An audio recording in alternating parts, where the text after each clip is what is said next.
আল্লাহ পাক রব্বুল আলামিন কুরআনুল কারীমের ভিতরে বলেছেন, আন আকিমুদ্দিন, আল্লাহর জমিনে আল্লাহর দিন প্রতিষ্ঠার আন্দোলন করো। আল্লাহর জমিনে আল্লাহর দিন প্রতিষ্ঠার আন্দোলন অবশ্যই করতে হবে। আর এই আন্দোলন করা নফল নয়, নামাজের মতোই ফরজ।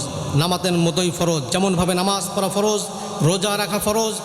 এরপরে যদি আপনার সম্পদ হয় হজ করা, যাকাত দেওয়া যেরকম ফরজ, আল্লাহর জমিনে আল্লাহর দিন প্রতিষ্ঠার আন্দোলন করাও হলো এরকম ফরজ। জোরে বলেন আল্লাহু আকবার। আমার ভাইরা, এই ব্যাপারে আল্লাহ পাক রব্বুল আলামিন কুরআনুল কারীমের ভিতরে অগণিত আয়াত কারিমা নাজিল করেছেন। তাই আসুন, যারা ইসলামকে প্রচার করতে চায়, যারা দিনকে প্রচার করতে চায়, যারা বলে আল্লাহর জমিনে আল্লাহর দিন প্রচার হবে, যারা বলে আল্লাহর জমিনে আল্লাহর কোরআন দিয়ে সমাজ রাষ্ট্র গোটা বাংলাদেশ চালাইতে হবে, এই সমস্ত দল, এই সমস্ত কথা যারা বলে, ওই সমস্ত দলে আপনারা গিয়ে তাদেরকে সাপোর্ট দিবেন।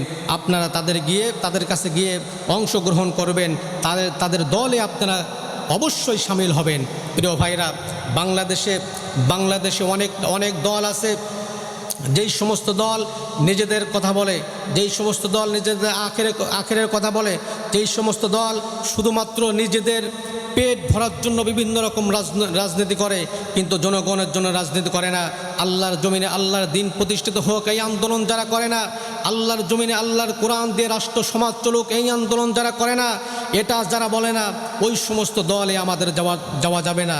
আল্লাহর কোরআনকে যদি আমরা আল্লাহর এই জমিনে বাস্তবায়ন করতে চাই, অবশ্যই এমন একটা দল করতে হবে যেই দল হকের পথে আছে, যেই দল কোরআনের পথে আছে, যেই দল আপনার নামাজের কথা বলে, যেই দল রোজার কথা বলে, যেই দল আপনার দ্বীনের কথা বলে।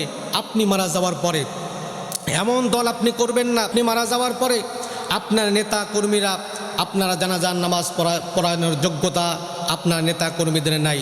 সুতরাং আপনার মারা যাওয়ার পরে ওই সমস্ত নেতা কর্মীরা যারা আপনারা জানাজার নামাজ দিতে পারে না, তাদের দল আপনি কিভাবে করতেছেন আমার বুঝে আসে না। তাই আসুন আমার বন্ধুগণ, এখনও যেহেতু সময় আছে, সুযোগ আমাদের এসেছে, তাই আসুন দলে দলে এমন একটা দল করি যেই দল কোরআনের কথা বলে, যেই দল আখলাকের কথা বলে, যেই দল ইমানের কথা বলে। জোরে বলেন ইনশাআল্লাহ।